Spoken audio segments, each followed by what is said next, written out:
We will begin our forum today with candidate opening statements, and we will start with Josh White.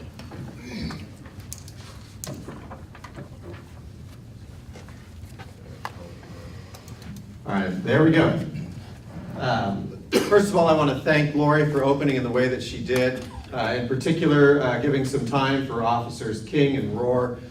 They represent the very best of the unified government. They represent the best of Kansas.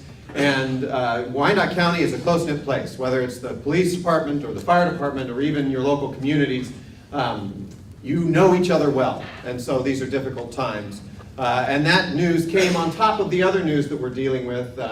We are all watching with interest what's going on the border, down along the Mexican border, the separation of families. And if it's not that, I came from the harvest field just this morning, and I'm actually cutting pretty good wheat and dealing with a president that is running our trade situation into the ground, where I may lose 20% of the value by Monday morning simply because of a president that feels like he needs to be tough on China. These are tough times. These are days in which it seems we wake up every morning to hard news. And Kansas has had its stretch of hard news for the last 8 years. It's time for a new voice and a new positive representation of the future for the state of Kansas.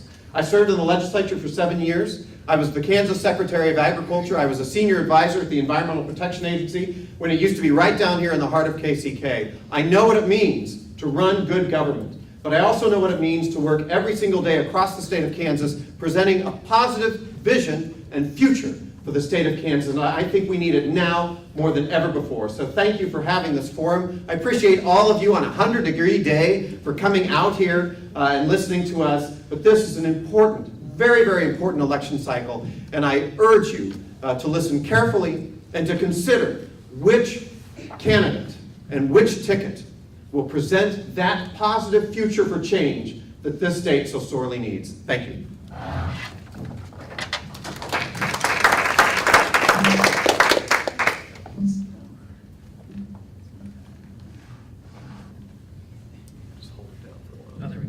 Hi, my name is Jack Ferguson, and I'm a candidate for governor.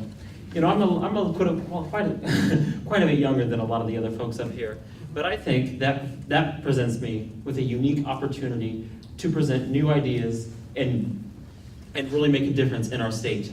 I am running to make sure that working families and young people have a voice in Topeka, which I don't believe they have right now, and I believe that we need to have a candidate with a new vision and fresh ideas in Topeka. I'm the only candidate that I believe that has the ideals of the working class embodied in my platform and embodied in my ideals and my drive and why I get up every morning on this campaign and why I'm fighting to win and why we must win. If I do not win, or at least barely it's the Democrats that win, the state will continue to go on a downward spiral. But I believe I'm the best candidate to present the true change Kansas needs in the 2018 election. Thank you for being out here on this really hot day, because it's nice to come in and have some air. And I'll go ahead and let the other candidates give their statements.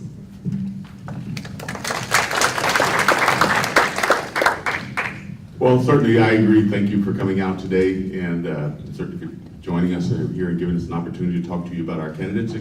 And so certainly I think everyone in this room is appalled at what's going on in Texas, and certainly we have had generations and generations, and I was just thinking yesterday, and I even published something on my website, brewerforkansas.com, about how this has actually happened from the very beginning of times of slavery to the Native Americans, to the Japanese. Where do we stop? And I think it's us that have to be appalled at what's going on, and we need to speak up and say that enough is enough, and we don't approve of what's going on nationally. My name is Carl Brewer. I'm former mayor of the city of Wichita, the only Democrat that's ever served 2 consecutive terms as mayor, which is an 8-year term. Started out as a community activist working in my community. I've been married to my wife for 38 years. I have 13 grandchildren. I have 4 children. And my children are most of them been educated here in the state of Kansas and in public schooling. As we look at what's been going on in mayors, I've seen a lot of unintended consequences where they might have thought that they were going to be good, but then after the session's over, we find out that they're very bad. They affect our families, they've affected our communities, they've affected our homes. And so that's something that's really passionate to me. And I figured at some point in time, we have to say enough is enough, because corporate America is continuing to grow, but the middle class and lower class are continuing to go down. And so we have to stop individuals from doing this on our backs. And so the only way we're gonna do that is we start speaking up. We give everybody an opportunity to have a place at the table, to have a voice, and have representation, true representation. Not representation, you sit there at the table and you keep your mouth shut. Representation of where you can give your ideas and your opinions, your views, and we can actually work to help you to be able to improve your community. And we have to change it to where we as policymakers understand that we work for you and that you're not there just for us. And so by doing that, I've seen that as mayor of the city of Wichita, the largest city, and I'm working to be able to do that. We have to have new change here in the state of Kansas, and you can do that by electing Carl Brewer as governor, as the next governor here in Kansas. I'm going to try to avoid that pointing finger. Anyway, I'm Laura Kelly. I'm a state senator. I'm also a wife and a mother. I grew up in a military family, but 32 years ago, my husband and I decided to come to Kansas to make it our permanent home because of the strong sense of community one feels in this state and the great schools. And I am running for governor because I want to ensure that every Kansan, no matter who you are or where you're from, has the same opportunity to succeed that my family had. You know, the last 8 years have been tough, as we're fully aware. Sam Brownback and Jeff Collier have really devastated this state. They've decimated our schools, they've damaged our economy, and they have left us in a period of crisis and turmoil. This is a time when Kansas needs a strong, experienced leader who can put us back on track, get into the governor's office, and on day one, get to work using the relationships that I've developed over the last 14 years to put us back together. You know, when Sam Brownback cut schools, the largest cut in the history of our state, I fought back. You know, I led the charge to increase funding for early childhood education, doubling the number of kids who were able to go to kindergarten ready to succeed. I will continue to do those kinds of things as your governor. I look forward to this conversation today.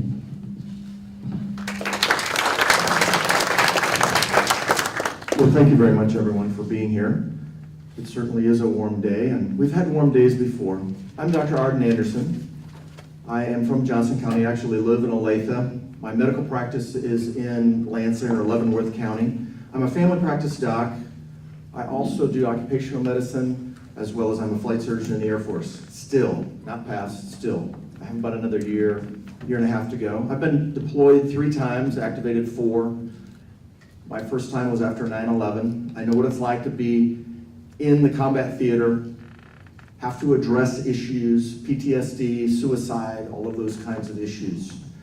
And we can talk about a lot of the basic things that are going on in our society today, what's going on with the state of Kansas, and pretty much all the Democrats agree on those basic things. But the differences that we really need to look at is that if we look at Alabama, we look at Virginia, we look at Pennsylvania, where the Democrats won in areas that were highly Republican, they were not won by career politicians. They were won by new people who came to the plate with fresh, truly new ideas. We also have significant issues that need to be overturned. Healthcare in Kansas. I deal with Medicaid every single day. And it's amazing to me, I hear the politicians tell me how Medicaid operates. Really? How many patients have you seen? I see patients every day. 1/3 to 1/2 of my patients are Medicaid. I have some homeless people that I take care of. Every day I hear, no doctor, that's not medically necessary. No doctor, that's not medically necessary. I know what issues need to be turned around in this state, and I have the actual physical training in order for that process to occur. And politics as usual, Democrat or Republican, aren't going to change a thing. Thank you very much, and we'll speak later more. Thank you. I would like to remind everyone to please hold for applause until the end of the forum so we can keep the time moving. Thank you. Question number 1. Wyandotte County is one of the most diverse counties in America. How has your campaign worked to engage voters in Wyandotte County, And how will you incorporate the specific needs of the county's diverse population when making decisions for the state? And we will start with Jack Bergeson. I think you have to look at all corners of Kansas when you're looking at what policies will work for everyone. And you look at urban counties like Wyandotte County and Sedgwick County, and their needs are different than the rural counties. And you can look, you look at the needs, and I think one of the many things that I think you look at the urban areas especially, one of the things my campaign has made a big issue is raising the minimum wage. This has been, especially in urban areas, you have a lot of employers who could be paying more. They're very profitable, but yet they pay their employees less than they could, and that means people have less money to provide for their families and to provide for themselves. If we are able to raise the minimum wage to a living wage of about $15 an hour, not only will people be able to live a comfortable life, we will also people will have more money to go spend in the economy to help grow the local economy. And I think this is one of the better things we can do for the urban areas. Also, in terms, you have to look at transportation. I am a big advocate of creating intra and intercity rail transportation. Kansas City should have a metro system, much like somewhere like Chicago, or even more cities that are building them more recently, like Dallas. We need to look at finding ways so people who live in more economically depressed areas can get to the areas where there are better jobs without necessarily needing to own a car. So I think we have to look at ways that we can help people grow the economy, and I think that's the best thing we can do for the rural areas. Thank you. Urban areas.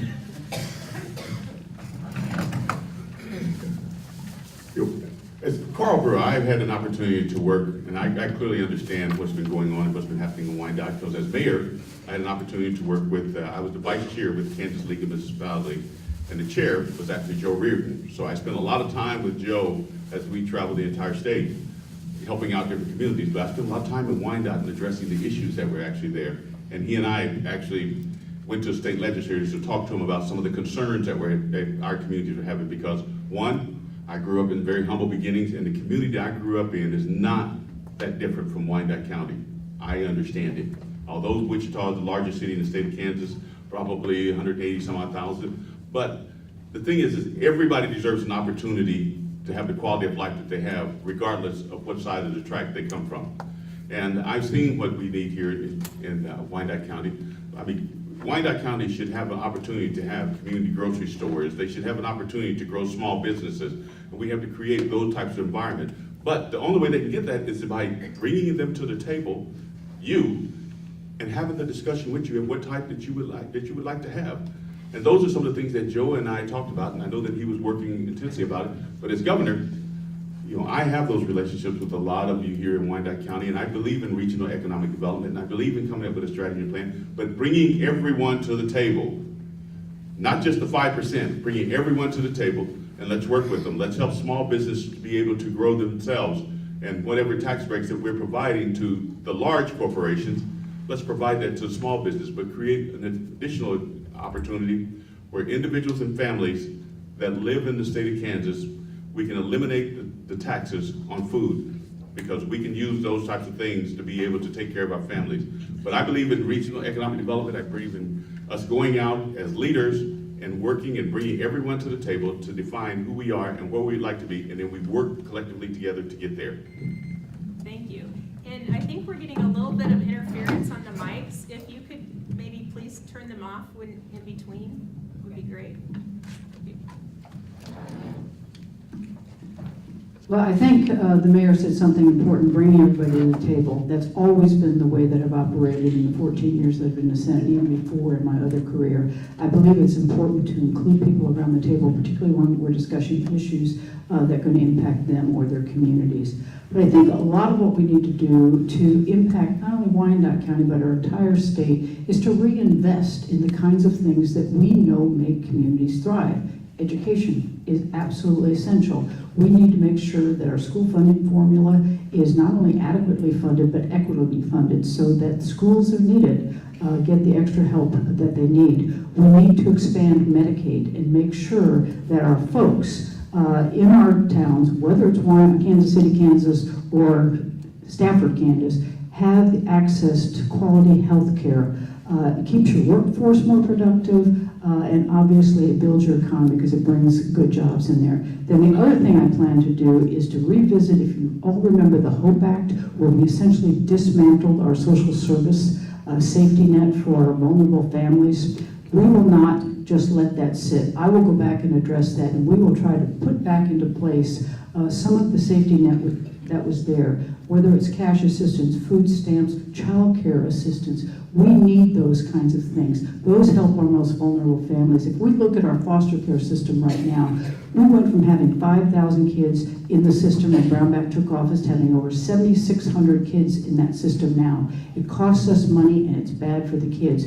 We need to undo all of those kinds of really poor, mean policies that were put into place. Well, having a practice in Leavenworth, Lansing area, as I said, a third to half of my patients are on Medicaid, and I have some patients that are actually homeless. One of the things that I see with particularly the urban areas where we have a high number of low socioeconomic folks, healthcare is the number one issue that we have to address. There's 386,000 people, according to statistics last week given in Overland Park, still in Kansas. In addition to that, we have to understand that those folks are not getting rich either way. Because we hear that from the Republican side a lot of the times that, oh, folks that are on assistance, oh my God, they're getting rich. I can tell you somebody making less than $1,000 a month is not getting rich. We have to have mental health care.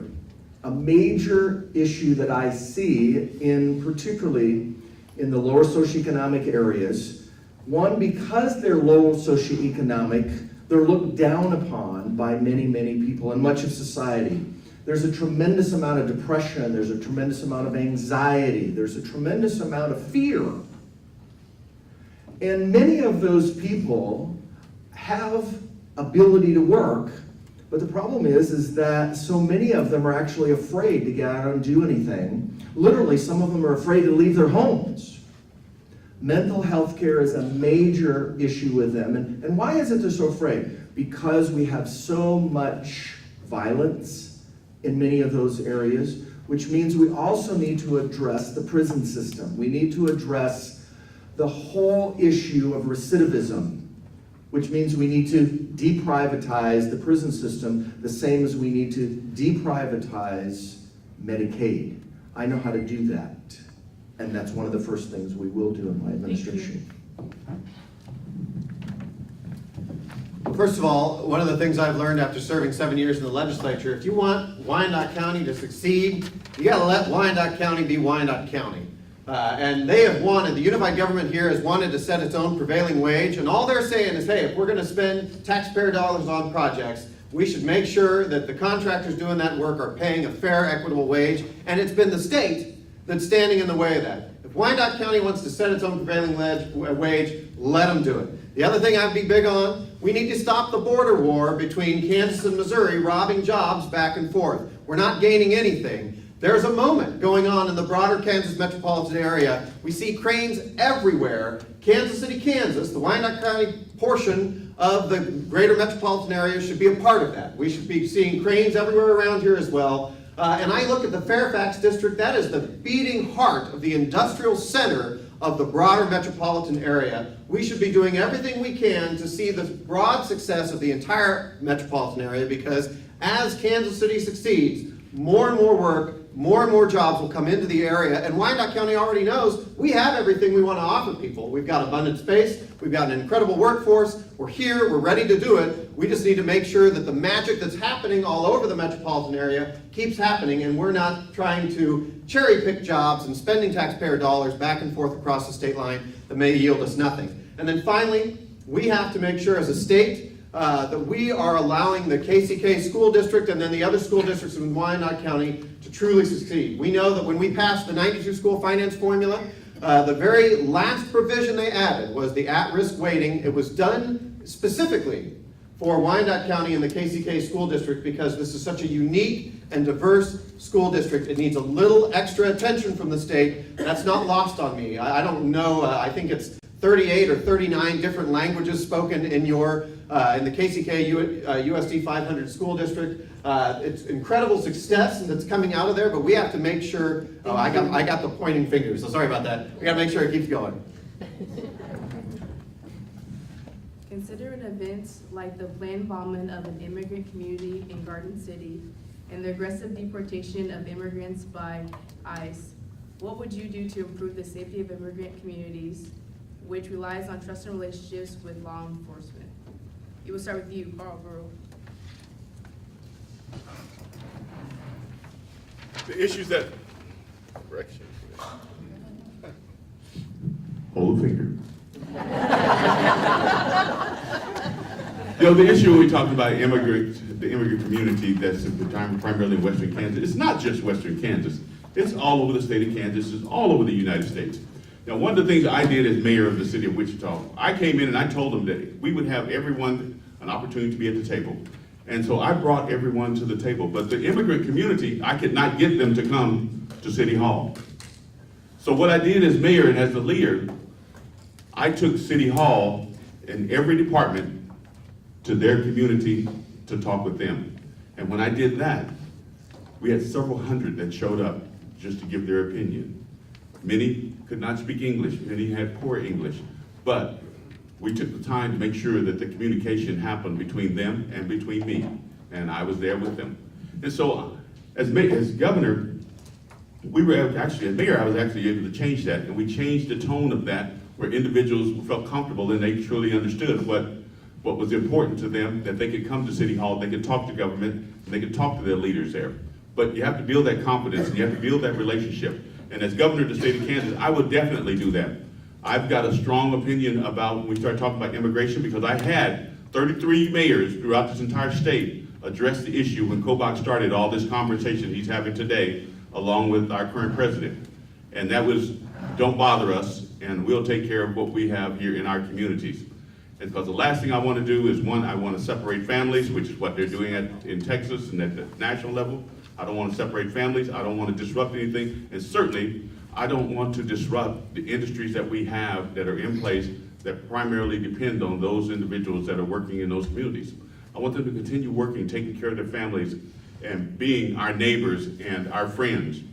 And let us address those issues ourselves. If you want to address some issues at the border, then address the issues at the border. But not in our communities. Allow you to be able to be successful. We must be able to support you. And that's one of the things that you'll see as governor, is I'll take a firm stance and hold my position as, leave my families here in the state of Kansas alone. Okay, just as long as the little ones don't come up.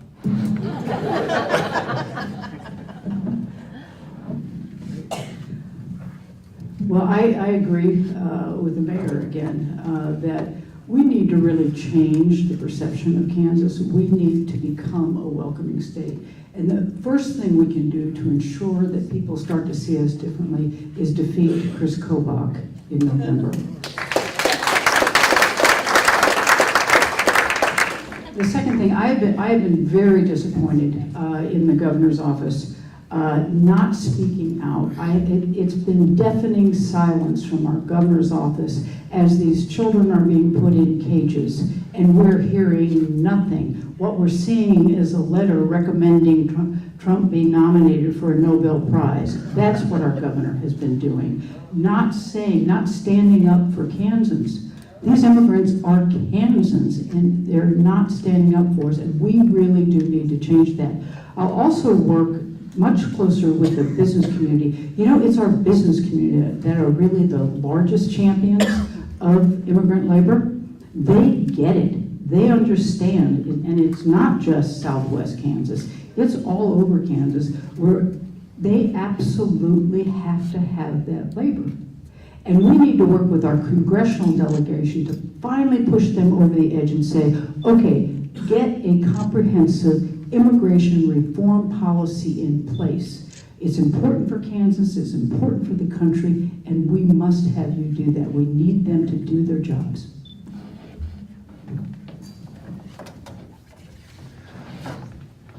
As I've said before, I am actually in favor of a purple card system where you make people a legal status. You don't necessarily give them citizenship, but we stop this criminality issue of saying that all of these people that are here just trying to make a living are here as convicts or as serious people killing and raping and all that kind of stuff. Because that's what they want to tell you that all of these people coming in are doing, when in fact the statistics actually don't show that. Majority of these people are coming in just to make a living.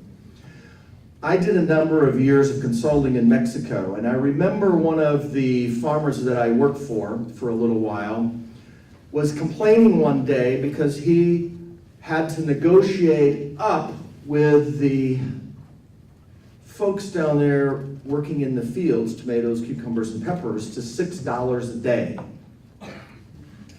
That was about 8 years ago. And the interesting thing about it is, those people were surviving on $6 a day. I actually toured some of their areas. Dirt floors, no running water, no sewer systems, no septic systems. So, of course, they're going to try to come to this country and have some kind of better life.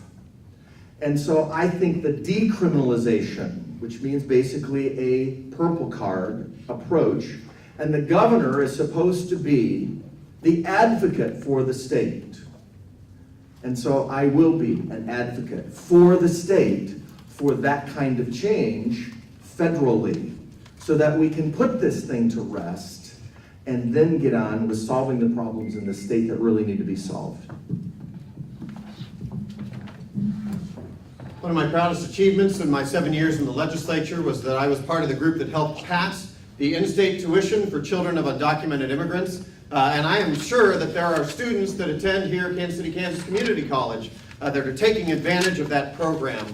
We thought that one, it cost the state virtually nothing. But two, it's the right thing to do for a lot of young people, because we still know that getting that higher education is the best pathway to move up and potentially into the middle class. And it's been and has proven to be a very successful program, and we know that Secretary of State Chris Kobach is interested in ending the program. That's why I got into this race and am working so hard each and every day to make sure that we can actually win the race in November.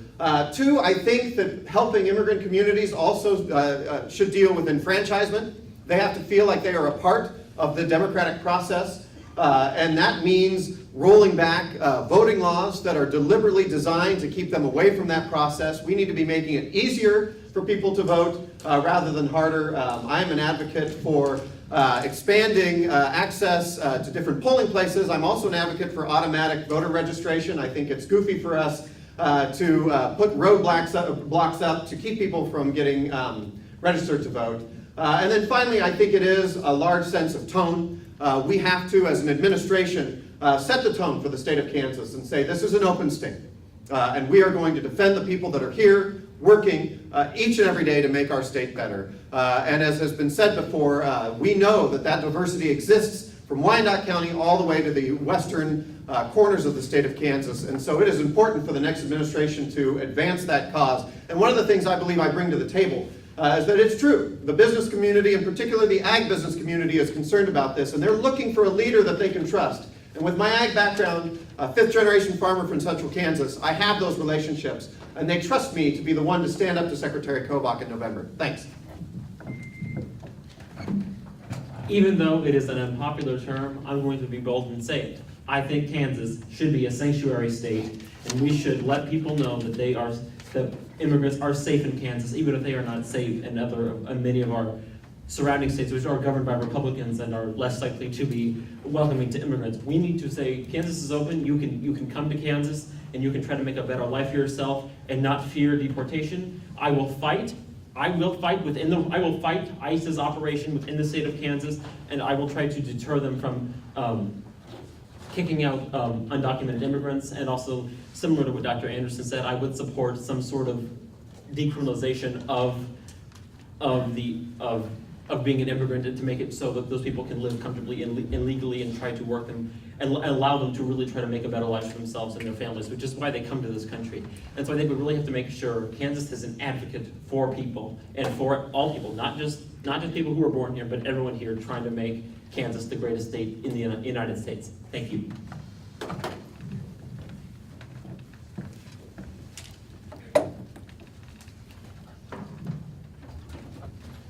Question 3. What do you see as the connection between community colleges and economic development in our state? And how will you support community colleges and technical education in Kansas? And we will start with Laura Kelly. Okay, got it. There's a huge connection between our technical schools and our community colleges and our economic development. And actually, over the past few years in the state of Kansas, we've addressed some of those issues in a way that I think is very positive.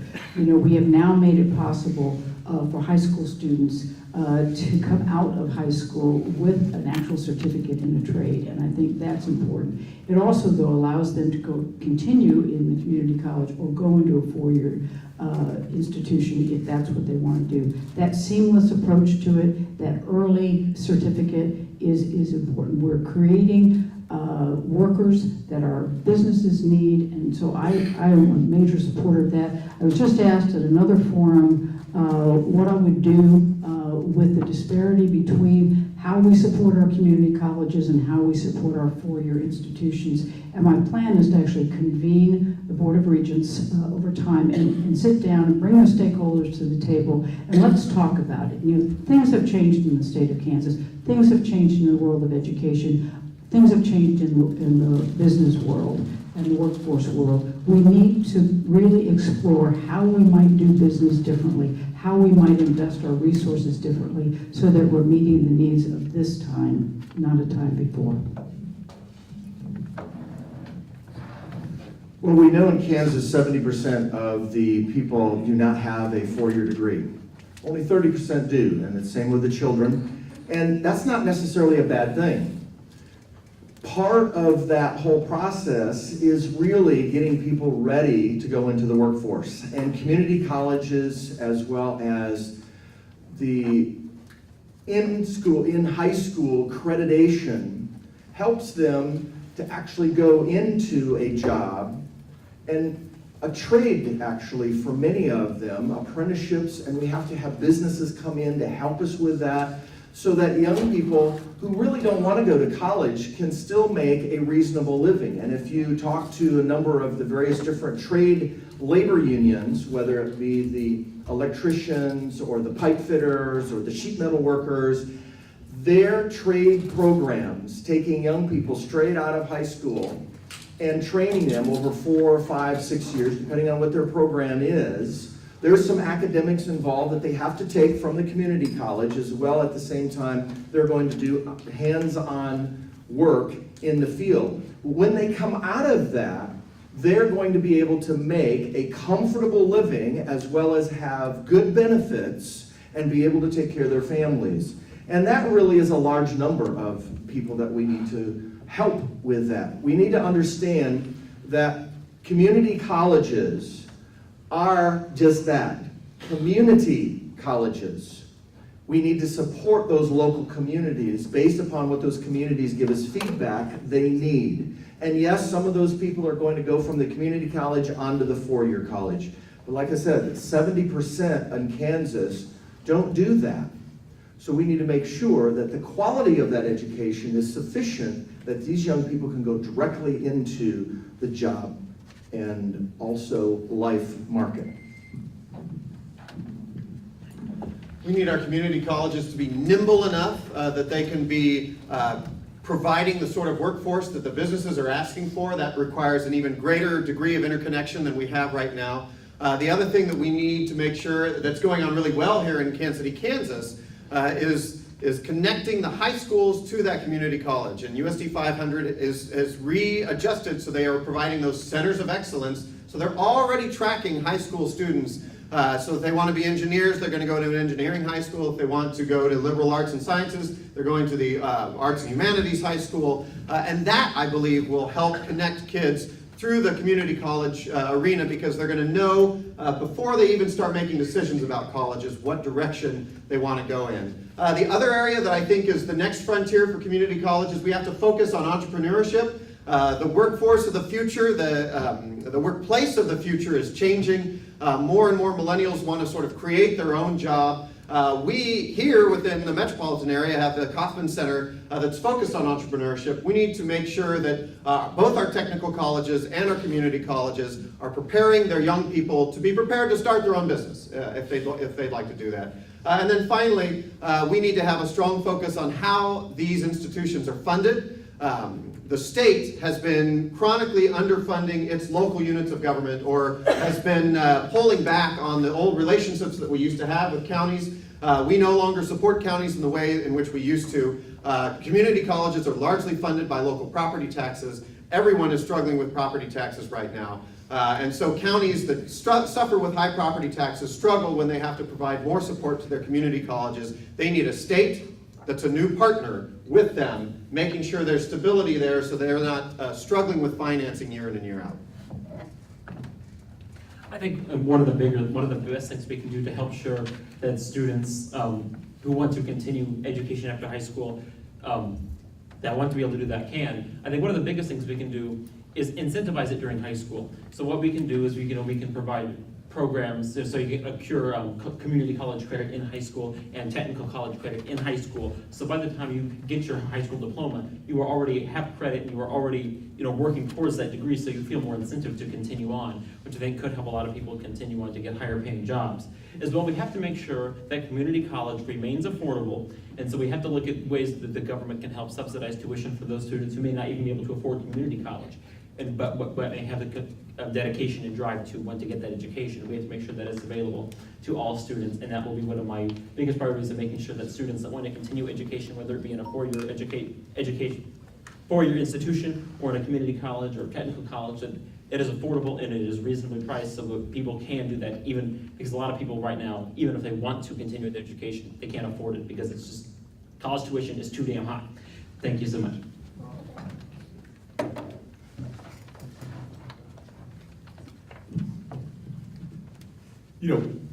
Community colleges are very important, and there's no way to get around that. And today's climate and the environment that we're in today, it's something that's a must.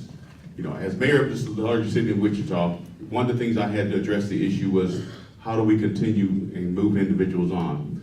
Certainly, we have to invest in education. If you don't invest in education, it doesn't matter what happens at community college, because they're not going to make it in community college. We have to invest in education. We have to invest in early childhood development. Those are things that we as a state of Kansas must do. Now, once we get them to that point, then we work with the community and find out what are the needs. But then we work with the community colleges, and we start moving them through the process through high school, and encouraging them and allowing them to be able to take various different classes. But then, not all students will go to a four-year college, and not all students will go to a community college or a trade school.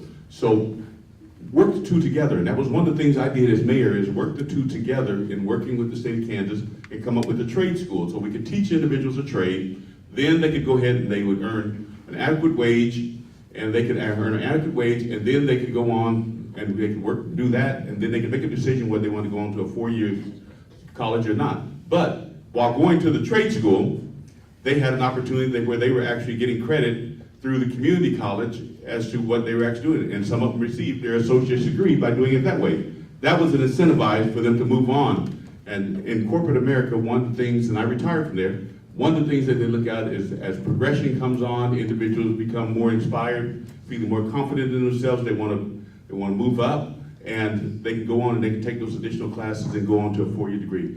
But the thing is that we have to set the tone, and we have to prepare them for that. And it starts in the early ages, in preschool, and educating them on to where they actually make it up to high school and either junior college or four-year degree.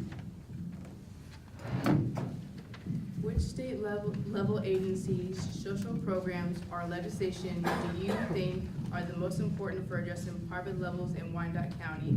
We will start with Arden Anderson. Well, as I said to begin with, healthcare is the number one issue. It's the number one issue not only in Kansas, number one issue nationwide now. So the one agency that we have to address is the agency that's overseeing healthcare in Kansas. And the first thing we have to do is deprivatize that system. The next thing that we have to do is actually move towards demanding that we're able to negotiate drug prices, lab prices, and radiology. We should be able to purchase those things wherever it is that we can purchase them the least expensive. Once we address then healthcare, that includes mental health care, we then have now the backbone upon which we can address our other social issues, which include also the children problem. You have to have health care in order to take care of children. You have to be able to take care of runny noses or birth defects or whatever issue it might be for those children. And at the present time, we don't have that. There's something like 36,000 children in Kansas right now uninsured. So we have to start with healthcare, get that process in place, and what most people don't talk about is the cost of healthcare. All they want to do is expand something that is a Kobach-Collier issue. Kobach and Collier are the ones who actually privatized that. So all my colleagues want to say, well, we just need to expand that. Really, we're going to expand the Collier-Kobach program. No, we need to reverse that first so that the money is better spent and actually gets to the public. That's the problem. We waste nearly half of the money in the Medicaid program. Australia spends $4,300 per person. We spend $8,700 per person on Medicaid in this state. One, we need a head of the Department of Children and Families that's a true Kansan, dedicated to serving the state and making sure that they will not rest until that agency tracks down the children that they serve and knows where they are and begins the long process of reinstituting trust among the people of Kansas for that agency, because it's lost. Because frankly, it's been sad day after day to see sad news coming out of the Department of Children and Families. Second, we need a CanCare system that is functioning in the state of Kansas, where we don't see millions of dollars evacuating the state and going to private companies outside of the state of Kansas. And we need a system that is asking the difficult questions of the public health data that we are seeing. Wyandotte County showed up on the list of having one of the highest infant and maternal mortality rates in the country. And the state basically shrugged its shoulders because they're so busy putting out fires throughout the rest of the state government that they didn't do anything about it. That is what constitutes a red flag. We need to be asking, what's going on in Wyandotte County that the maternal mortality rate is so high, and what programs can we do and institute to make it better? We have to have agencies in place with the correct secretaries that will stop what they are doing to say, let's find a solution to the public health problems that we know exist. And then finally, there are some simple things that we can absolutely do better. My wife is privileged enough to serve on the board of Harvesters. They're the largest food network serving the Kansas City area, but they also go all the way up to Topeka. It is easy, this is so embarrassing for me as a Kansan to say this, it is easier to sign up for food stamps and help in Missouri than it is in Kansas. It should be easier for us to do anything in Kansas. We should be working overtime to make sure that our programs and our documents and our paperwork that are for people to get help are certainly easier than the surrounding states. We have to make that better for the people that we serve here in Kansas.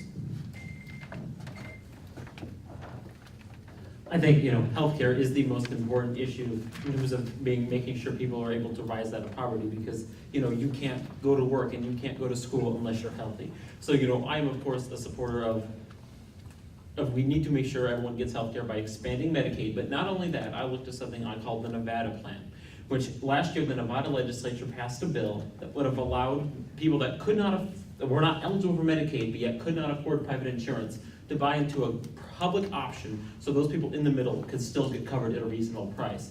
We need to implement a similar system so that we can have, so that our people can, there's an affordable option for healthcare until national single payer is passed, which should be the ultimate goal of the federal government, and I will work with them when such plan is passed to help implement it within the state of Kansas. Also, I'm going to go back to a few of the other things I said very quickly that I think will also help with economic development. Is we need to reinforce public transportation. I think that is one of the biggest helpers of people being able to get out of poverty.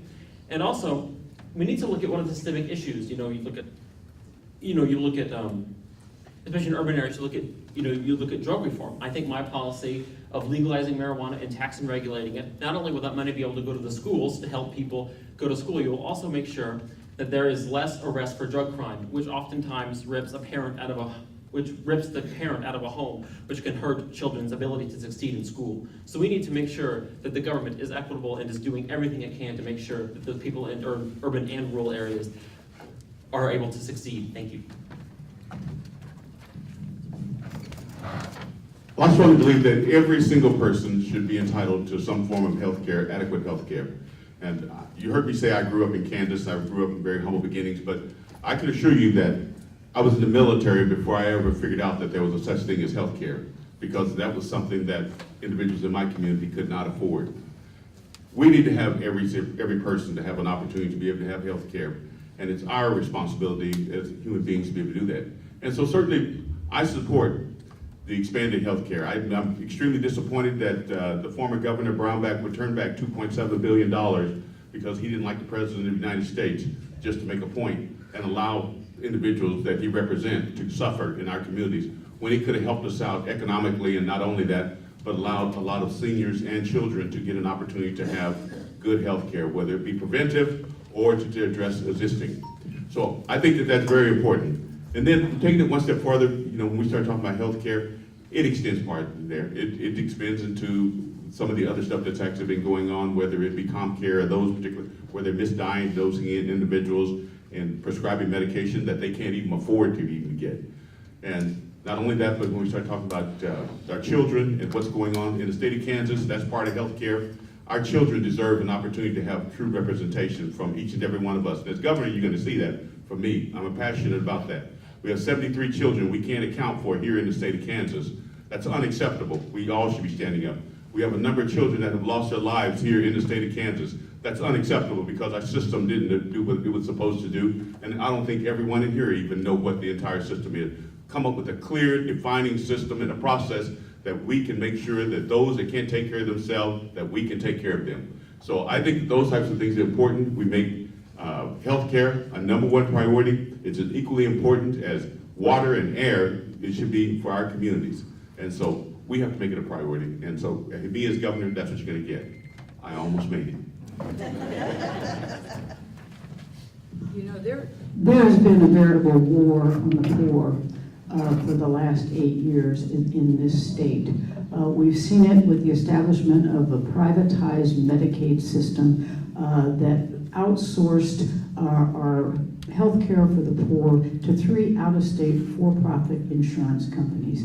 That needs to be reversed, and I will reverse that. It won't happen overnight, but I will make sure that we bring that back under the auspices of quasi-governmental nonprofit situation so that any money we save stays in Kansas to provide more services for them. The other thing I will do will be to expand Medicaid because that's essential to ensuring that people of low income have access to health care. Also will help our communities, also help our rural hospitals be sustainable. And then probably the most important thing I plan to do is to invest heavily in early childhood education. If we want to talk about a way long-term to solve the issue of poverty, we cannot ignore the fact that education is the route out of poverty. And we need to invest in our very young children to ensure that by the time they're 5 and going into our public school system, that they are ready to learn and that their families know how to support them in that process. Question number 5. Please describe a pivotal time in your life before the age of 25, and what advice would you give to your younger self? And each candidate will have 4 minutes for this response, and we will start with Josh Svaty. So I don't even know how many forums we've done, like a ton of forums. So we all kind of know each other well and can answer things. I was really excited to see this question, and they told us in advance. We didn't know the other questions, but they told us in advance that this question was coming, and so it gave us the time to really think about it. I've got enough time, and I talk fast enough. I'm going to cover 2 things. One, so I got in the legislature when I was 22. I was really young. I came straight out of college, and the first term I was there, on the second half, the second session I was in, was the first time a vote for gay marriage came through. Actually, they were voting on the constitutional amendment to define marriage as one man and one woman. The party and everybody in the party came to me. I was a 23-year-old in a rural Kansas district. They came to me and they said, "We don't care what you do on this, you're going to vote for it." They said, "We don't care how you feel about it, you have to vote for this. This is political suicide. It's over for you if you don't do this." And so the first time it came through, I, like a bunch of other people, I voted for it, and I left there and I was just sick to my stomach. I was like, that just doesn't feel right to me. But I was young. It was very early in my legislative career, and I didn't know any better, and so I did what the party told me to do. So anyway, it went to the Senate. It died in the Senate. They broke for April recess, and a lot of people got pressure at home because the Senate had killed it. So they came back, and the Senate brought it back up and passed it. And so it came back to the House one more time, and if it passed the House, it was going to go to the vote of the people. And I can remember something changed, and 9 of us sat down in a room, and we said, you know what? If we flip our votes on this, they're all expecting us to vote yes. If we flip our votes on this, we can kill this thing. And it was Bill Cassabaum, Nancy Landon Cassabaum's son. He and I came in to serve together at the same time. Cindy Neighbor was in that group. A lot of great people were in that group. A lot of us were freshmen. So we came in that day. No one was expecting it. We flipped our votes, killed it. And of the nine of us that flipped, I was the only one that came back. It was almost political suicide. 8 other people lost their seats. But I learned a huge lesson then, and that was really the beginning of me being able to articulate to my home district areas that I thought sometimes you got to push harder. You have to push harder on these.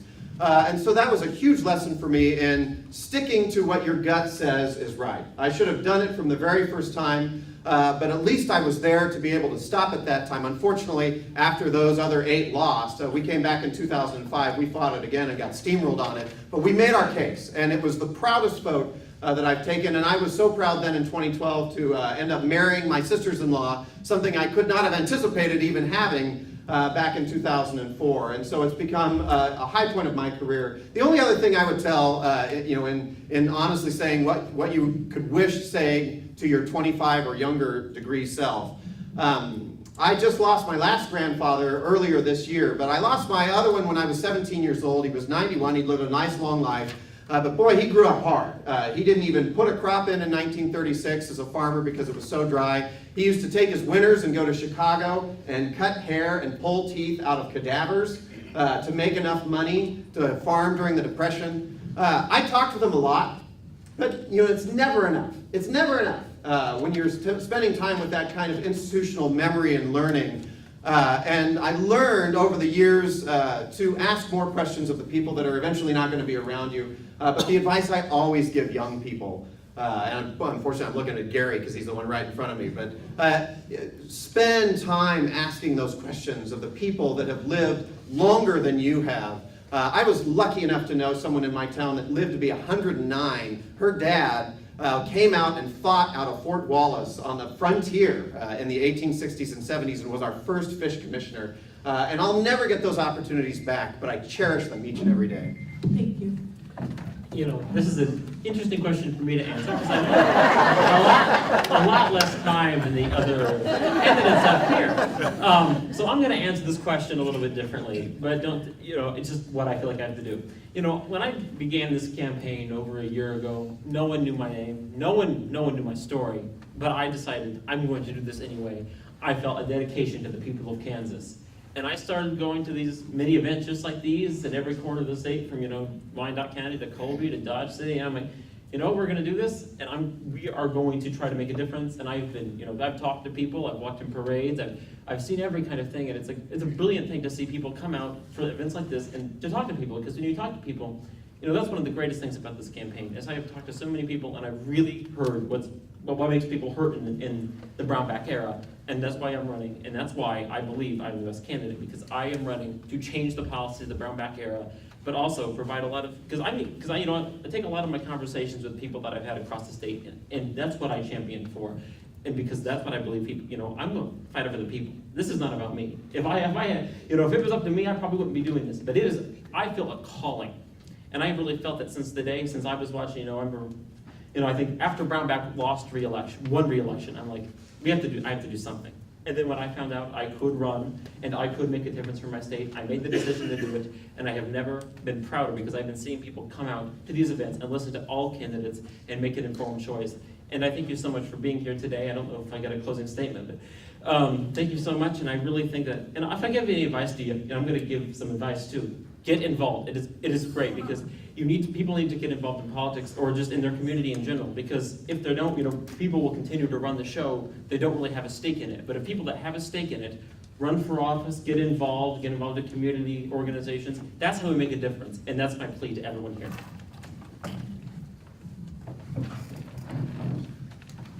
Well, I'm not as young as Jack. My memory is still there. You know, what do we do?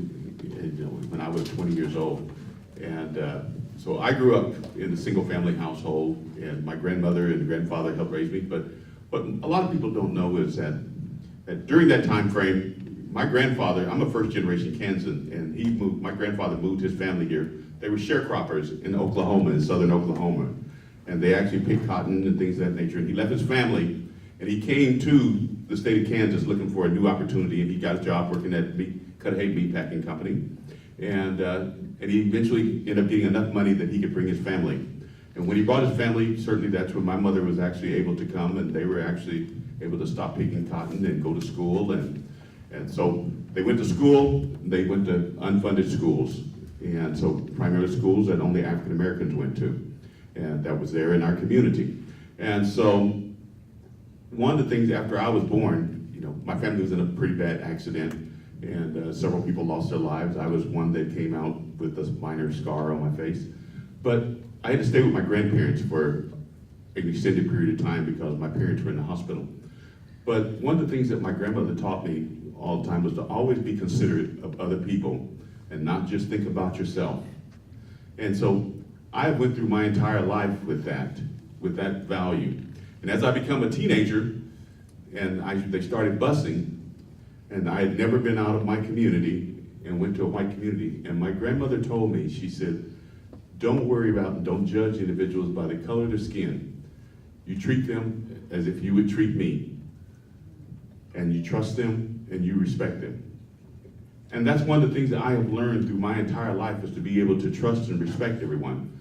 Now, when I made the decision to become mayor, and I decided to get into politics, I had to go to my grandmother and I sat down with her and I said, I don't know why I'm doing this, but I believe that this is something I should be doing. And she said, just don't, whatever you do not forget about the people. Make sure that the decisions that you make are what the people want, and they're in their best interest. And even at 97 years old, she would watch television because she couldn't come to a city council meeting, and she would call me that day and ask me, what is it that you exactly meant when you made that decision or you made that comment? That's the type of person that I have learned to be over the years, is make sure that I respect individuals that come from various different walks of life. I certainly understand why the Latino community are trying to make a difference, because if you can only make $5 a day and you see someplace you can make $15 a day, would you risk your life for your family to go ahead and do it? And the answer would be hell yes. At a moment's notice, I'd do it. I'd do it myself today if I couldn't get it here. And so that's why I'm passionate about people, I'm passionate about communities, and I'm sensitive when I see injustice being done to individuals and to families and to children and to seniors. I'm sensitive to that.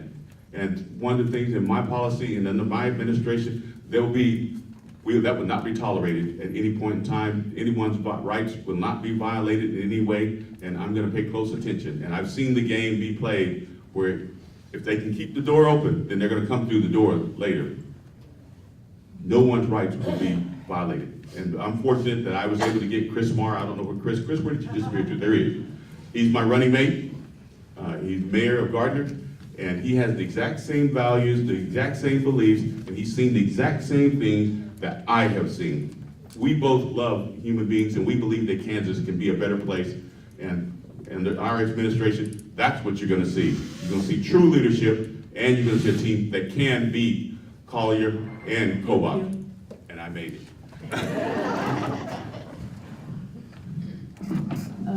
I'm actually a woman who grew up, really came of age pre-Roe v. Wade and pre-Title IX. Okay, Title IX was the gender equity on college campuses, which required them to do things like have sports teams for women. I loved sports when I was a kid. You know, my ambition was to replace Mickey Mantle in center field with the New York Yankees. And I wasn't kidding, I really wanted to do that, but that wasn't possible. There were a lot of barriers placed before women back in those days. And I think if I have one regret is that I allowed those barriers to influence some of the decisions I made pre-25. You know, I felt that it was expected of me that I would go to college, but that I would marry shortly thereafter, and I would begin a family. And I always thought that that would be the end of my life. So I really should have been a lawyer. I should have gone to law school, but I chose not to because I didn't want to spend those years between 21 and 25 still in school. I wanted to go live a little before my life ended when I got married. So, you know, if I can look back, if I can say things to the young people in the room, you know, we've all had barriers placed before us.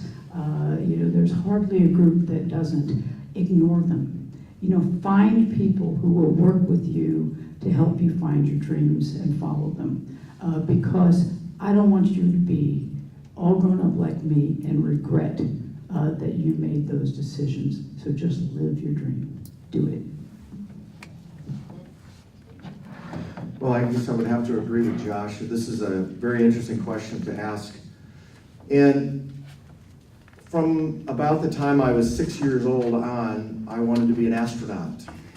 Every time a plane flew over, that's all I could think about. And my grandfather never got through the second grade because he couldn't speak English. And my father didn't really learn how to read very well until after he retired and then hired a teacher to teach him how to read. So education was very, very important, and I wanted to be an astronaut. In fact, I wanted to study astronautical engineering. And so through high school and through schools, my grades were pretty good, and I was able to get into the most difficult institution in the world at that time to get into, which was the U.S. Air Force Academy. And some of you may remember years later, there was an issue with prostitution, there was an issue with cheating, there was an issue with a number of problems going on at the various academies, not just the Air Force Academy. And I received an appointment to the academy. I went to the prep school, and it was not what I had been told for 10 years that I was going to experience. We will not lie, steal, or cheat, nor tolerate among us anyone who does. That was the honor code. That is the honor code. And so I believed it when I went there, only to find that entire dream absolutely crushed. A very good friend of mine who, his father actually flew in the Berlin airlift, was a one-star general, had his life threatened by an active duty captain because he turned in another kid who was cheating. So I decided not to return. Now, if you don't know anything about the service academies, and particularly the Air Force Academy at that time, this is a full ride scholarship, plus you get paid every month. In the top institution. It was, at that time, in the 1970s, the Air Force Academy was the most difficult institution to get into. My mother would hardly talk to me for a year, literally. because in her mind, and many of you are mothers, what would you think of your son who had a full ride scholarship to the top institution in the country, in the world at that time, turn it down and leave? And it was a very difficult decision for me, a very difficult decision. But I didn't stop. My parents continued to encourage me, get education and so on. Of course, my mother wasn't very happy, and finally she did talk to me. But I eventually went on to Arizona and actually went into agriculture first and got a degree in ag education. Started out actually in engineering. I was pretty good in math. And eventually, though, taught school at the high school level. I taught vocational agriculture. And then got more into agronomy and so on. I was an exchange student in the Netherlands. And then became a consultant, traveled quite a bit. And then eventually one of my professors, Phil Callahan from Florida, said, I think you need to go to medical school. So at age 34, I went to medical school. And over the years, I've looked back and said, gee, if I had stayed at the academy, I would have been flying F-15s or F-14s for the Navy, one or the other, but I wouldn't have done any of the things that I'm doing today. I probably would not be a physician. I wouldn't have taught school. I wouldn't have traveled around the world as much as I have, and I wouldn't have written 5 books on those subjects. So what do I say to myself today? You still have to follow your gut. And if it's not right for you, other people may not understand, but you're the only one that's going to have to live with it in the future. Thank you. At this time, we will have each candidate make a few closing statements, beginning with Carl Brewer.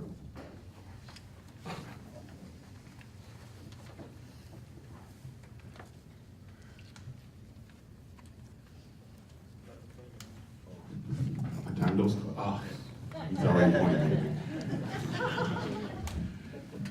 You know, what this election is going to be about is which one of the candidates can beat Kobach and Collier. That's what it's all about. You have some good candidates here, first time you've had it in decades. And the thing is that which one can actually do it?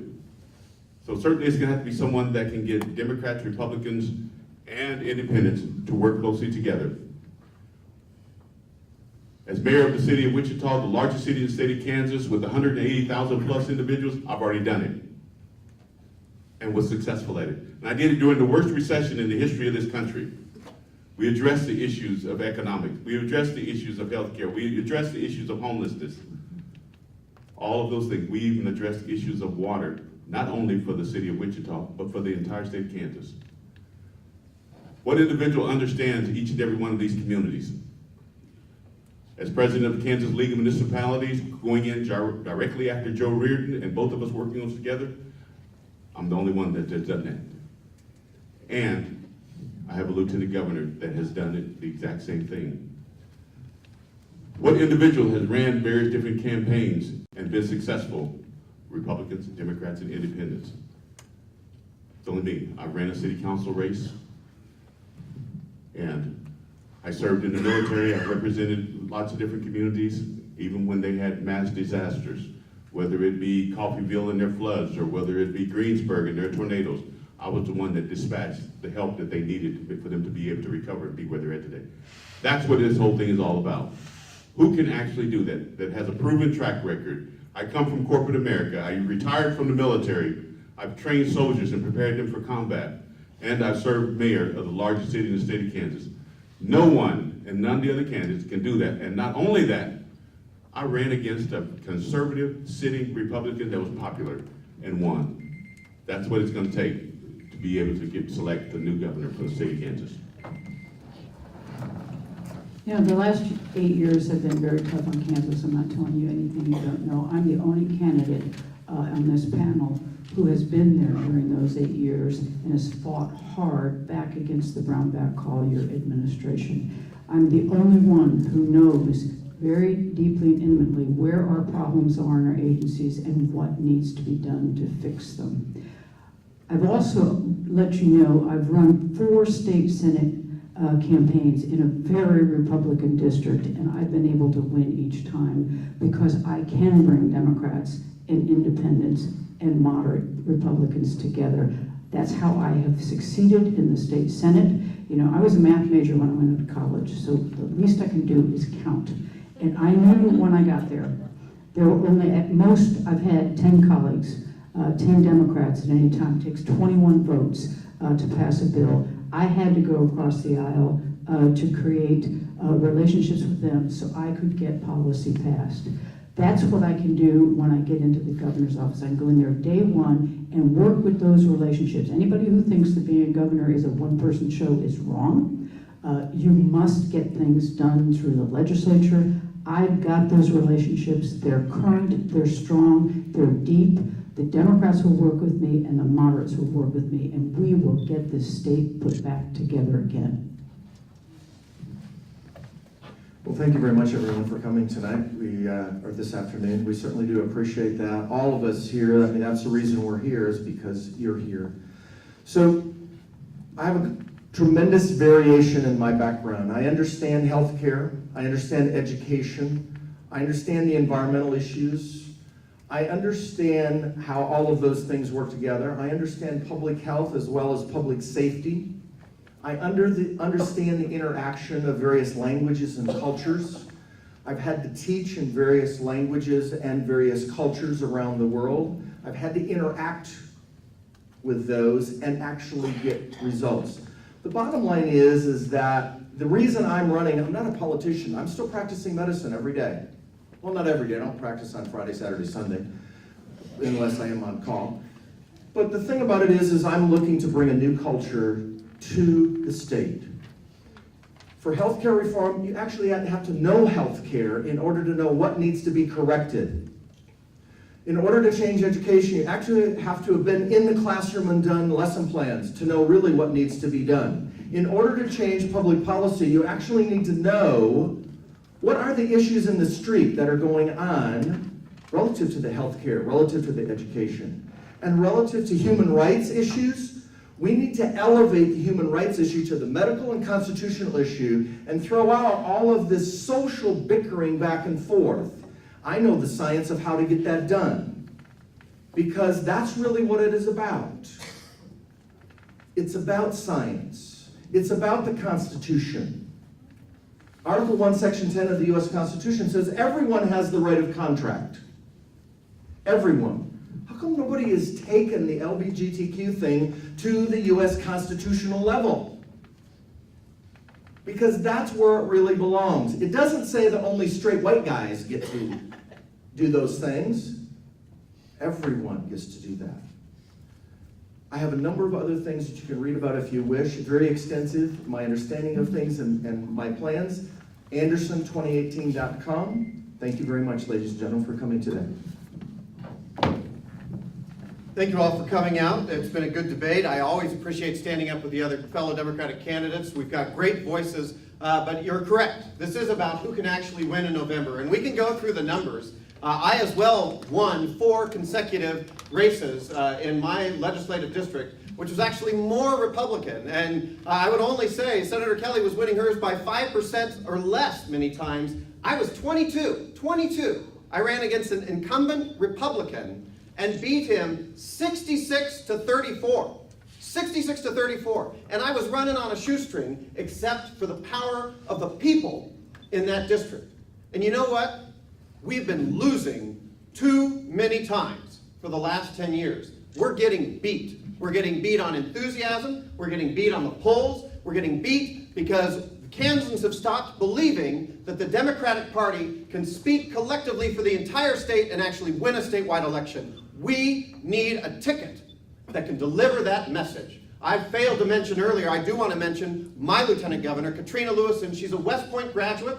She flew with Black Hawk helicopters in the Iraq War. She came back to teach at West Point. She's originally from Hutchinson, Kansas, so she and her husband came back to Kansas. She's on the school board in Manhattan, and she helps run a software company in Manhattan, Kansas. She and I represent the future of the state of Kansas. She has extraordinary ideas that are outside of the process, because one thing I learned traveling all around the state is that people are ready for different perspectives. They're tired of the last 8 years in Topeka. They're tired of the constant fighting, and they want people that have a fresh, different vision for the state of Kansas. I'm the only candidate that's both served in the legislature up here and has also helped run a state agency. But it's been 8 years since I've been out of that process, and I'm ready to help fix the state. I ask you to join us. Talk to me afterward, talk to my staff afterward, help this campaign, help the Democratic Party stop losing every year and actually win an important election. Thank you.